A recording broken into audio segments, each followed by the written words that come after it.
Trisha madam ஆக்சுவலாக நாங்கள் ஸ்கூலில் படிக்கலேருந்தே திர்ஷா மேடம் ஹீரோயினாக நடிச்சிட்டு இருக்காங்க. திர்ஷா மேடம் மாதிரி ஒரு நல்ல ஒய்ஃப் அமைஞ்சா நல்லா இருக்குன்னு எனக்கு ஒரு ஆசை சார். தமன்னா மேடம் ரொம்ப பிடிக்கும்.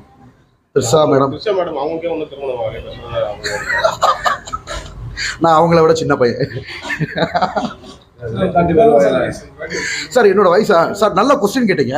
நிறைய சமுதாய ஊடகங்களில் என்னை பற்றி தவறுதலா சார், என்னோட பிறந்த வருடம் வந்து பார்த்தீங்கன்னா 1988 தான் நான் பிறந்தேன். ஈவன் வந்து நம்ம சிவகார்த்திகேயன் அண்ணனை விட நான் கொஞ்சம் இளமன்னு வைங்களேன். அவங்களாம் என்ன இப்போ அவங்க செட்டு சதீசனாலும் நான் அண்ணன் தான் கூப்பிடுவேன். என்னோட 10th மார்க் ஷீட்டு, என்னோட ஐடி ப்ரூஃப்லாம் வந்து இப்போ காட்டலாமா?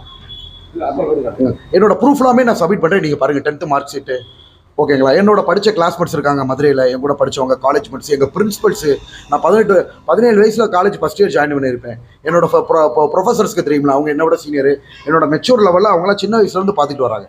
நான் பிறந்த வருடம் வந்து 1988 சார்.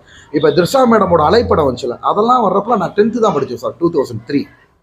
இது ஒரு எடுத்துக்காட்டுக்கு சொல்ல வரேன். ஸோ நாங்கள் இப்போ என்னன்னா எங்கே ஹீரோ ஆயிடுவோன்ட்டு நிறைய பேர் பயப்படுறாங்க சார். அதனால் இந்த மாதிரி நம்மளோட பர்சனல் லைஃப்பை பற்றி தப்பாக கிளப்பி விட்டு வேணும்னே ஏஜ்டா நிறைய பேர் வந்து பார்த்திங்கன்னா நம்ம நிறைய வந்து ரொமான்ஸ் ரீல்ஸாக பண்ணியிருக்கோம். அது நிறைய பேருக்கு பிடிக்கும்.